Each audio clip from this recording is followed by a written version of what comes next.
बिस्मिल्लाहिर्रहमानिर्रहीम। Previous video के अंदर हमने क्या पढ़ लिया था, हमने ये पढ़ा था कि फोरेंसिक मेडिसिन की क्या डेफिनेशन होती है, लॉ क्या होता है, लॉ के सोर्सेज क्या होते हैं, लॉ की टाइप्स क्या होती है, पाकिस्तान में जो लॉ होता है वो किस नेचर का लॉ होता है। अब इसके बाद हम स्टार्ट करते हैं कोर्ट ऑफ लॉ। आपको पता है कि वो साइंटिफिक प्लेस या वो स्पेसिफिकली इस्टेब्लिश प्लेस जहाँ पर फरियादी अपनी फरियाद लेके आते हैं इंसाफ हासिल करने के लिए। उर्दू ज़ुबान में उसको क्या बोलते हैं, उसको अदालत बोलते हैं। सो सिंपल सी, ठीक हो गया।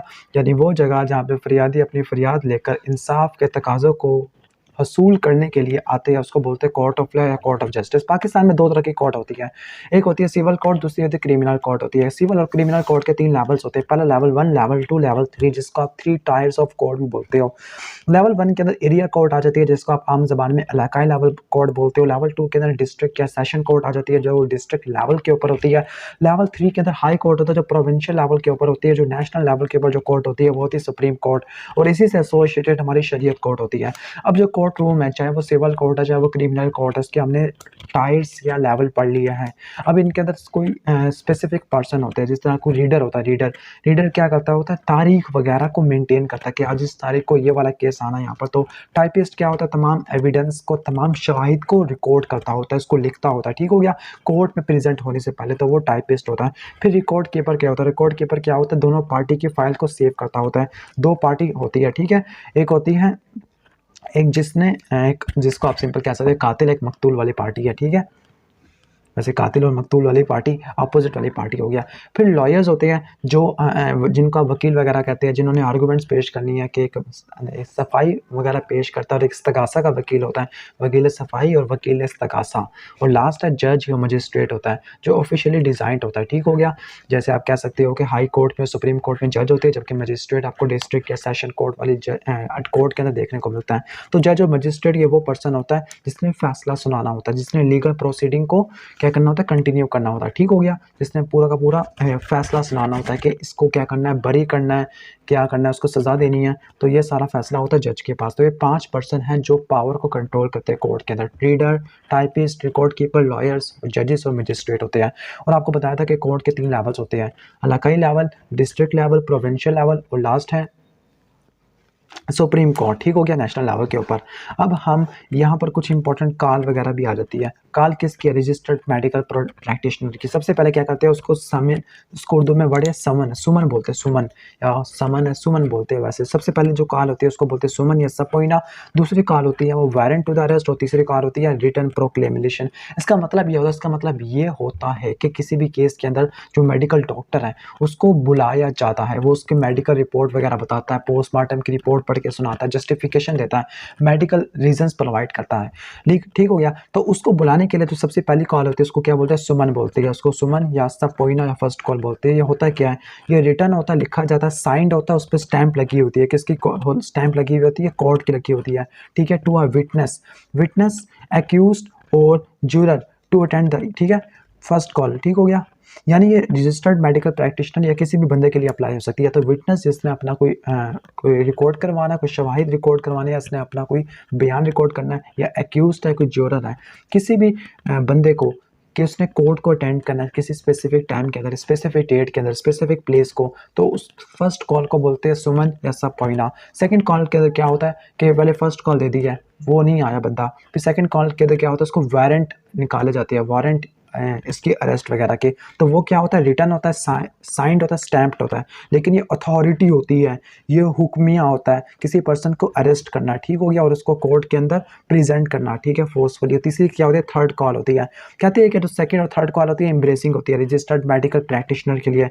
तो किसी भी डॉक्टर को अगर वो बचना है, इसने बेइज्जती से बचना है, तो उसको पहले ही कॉल के अंदर कोर्ट को अटेंड करना पड़ेगा। लेकिन अगर वो कोर्ट को अटेंड नहीं करेगा तो दूसरी और तीसरी कॉल में इसकी बेइज्जती हो जानी है।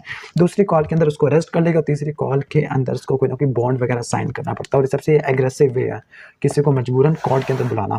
अब कोर्ट की एविडेंस क्या होते हैं, कोर्ट एविडेंस जिसको उर्दू में शवाहिद बोलते हैं, तो वो फैक्ट्स होते हैं, ठीक है, जो विटनेस, जो देने वाला जानता है, ठीक है, थ्रू परसुइंग, यानी ये वो तमाम शवाहिद जो गवाही देने वाले परसीव करता है through the special sense of vision hearing, जो उसने सुना, जो उसने सूंघा, टेस्ट किया, टच किया, इन तमाम गवाही अमेज मवाद को या उस शवाहिद को कोर्ट एविडेंस बोलते हैं। अब कोर्ट एविडेंस दो टाइप का होता है, प्रेजेंटेशन बेस्ड, दूसरा पर्सनैलिटी और तीसरा होता है अदर्स। अदर्स इतने इंपॉर्टेंट नहीं है। तो पहला क्या हो गया, प्रेजेंटेशन बेस्ड है, दूसरा पर्सनैलिटी और तीसरा अदर्स। प्रेजेंटेशन के अंदर रिटन भी हो सकता है, ओरल भी हो सकता है। रिटन को डॉक्यूमेंट्री भी बोलते हैं।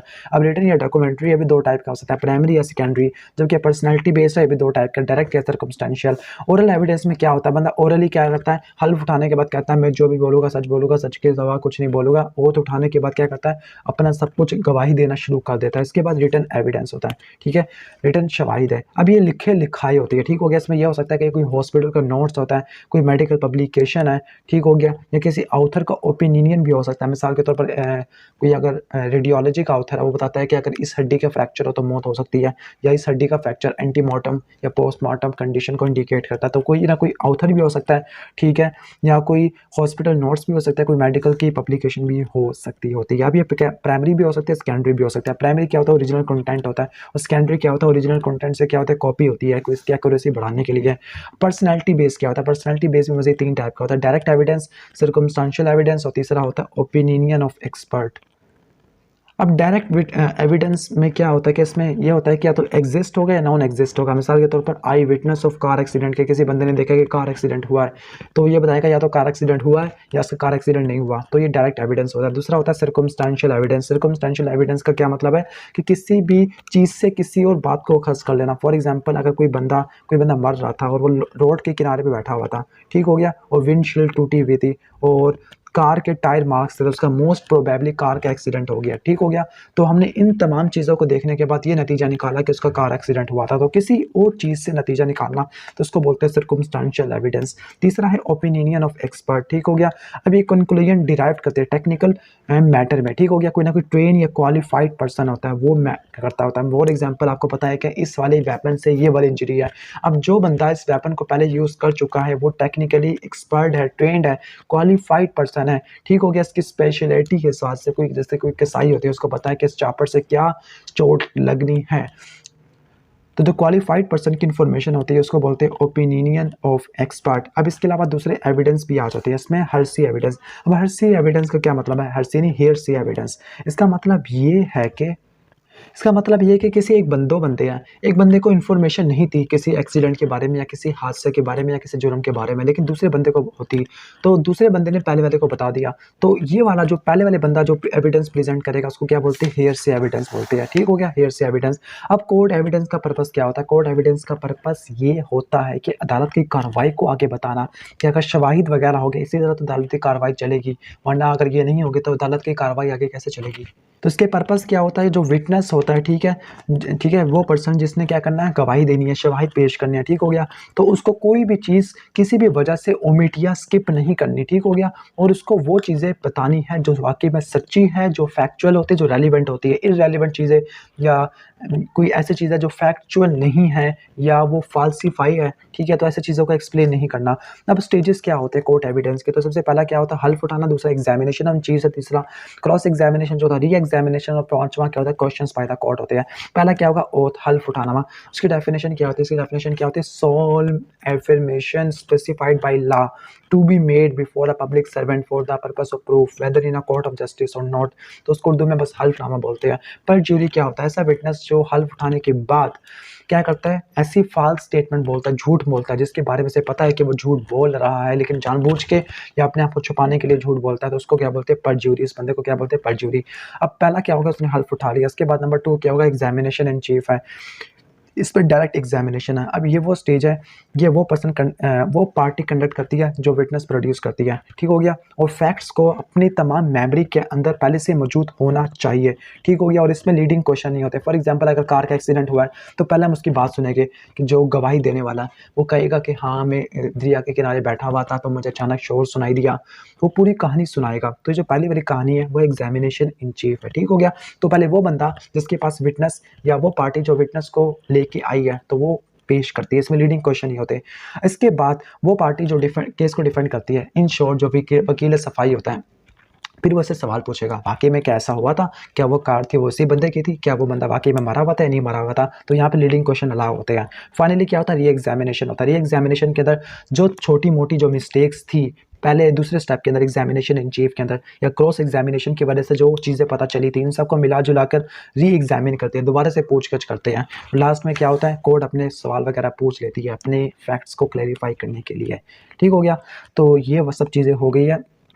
ये है stages of recording of court evidence. अब कुछ गाइडिंग प्रिंसिपल्स होते हैं कोर्ट एविडेंस को प्रेजेंट करने के लिए, और ये इसका एक्ट है 1872 वाला कि कोर्ट एविडेंस के अंदर जो विटनेस होता है उसको क्या क्या चीज़ें या कौन कौन से रूल्स को फॉलो करना पड़ता है। पहला ये है कि उसको केस के बारे में पता हो कि आगे के केस कौन सा है, आहिस्ता आहिस्ता बोले, ठहर ठहर के बोले, नॉन टेक्निकल लैंग्वेज में ना बोले। स्पेसिफिकली अगर वो डॉक्टर है, अगर कोई सवाल करे तो पहले उसको गौर से सुने, जवाब देने से पहले कोर्ट को सर के नाम से बुलाए। ठीक है, किसी भी क्वेश्चन को स्किप ना करे। अगर किसी का जवाब नहीं आता तो वो कह दे कि मुझे इसका आंसर नहीं पता। ठीक हो गया। अगर वो सजेशन से एग्री नहीं है तो वो जो डिसएग्री आराम से करे, पोलाइटली करे। ठीक है, ठीक हो गया, यानी पूरे शरीफाना लहजे के अंदर। ठीक हो गया। और कभी भी नफरत वगैरह या कोई ऐसा कमेंट पास नहीं करना। ठीक हो गया। इम्पार्शल रहना, किसी मुतअस्सब नहीं, यानी कहने का मतलब क्या, आपने किसी एक पार्टी की तरफ बाइस नहीं हो जाना। ठीक हो गया। और हर पेज को केयरफुली क्या करना है, रीड करना है जो ओपिनियन के लिए प्रेजेंट किया गया। ठीक है, ऑथर के नेम को करना है, उसका बुक एडिशन क्या था। ठीक हो गया। और लास्ट में जाने से पहले क्या करना है कि मैं मुअज़्ज़ज़ अदालत से पूछना चाहता हूँ कि क्या मैं चला जाऊँ अदालत से, और मैं भी आपसे पूछना चाहता हूँ कि हमारी वीडियो ख़त्म हो गई है, मैं भी चला जाऊँ। मैं कहता हूँ कि वीडियो काफ़ी ज़्यादा बोरिंग थी, कोर्ट लॉ वाला बहुत ज़्यादा बोरिंग है, लेकिन अगर आप इन नोट्स को फॉलो करोगे तो काफ़ी ज़्यादा आसानी हो जाएगी याद करने में। तो यहाँ तक के लिए अल्लाह हाफिज़, मिलते हैं नेक्स्ट वीडियो में।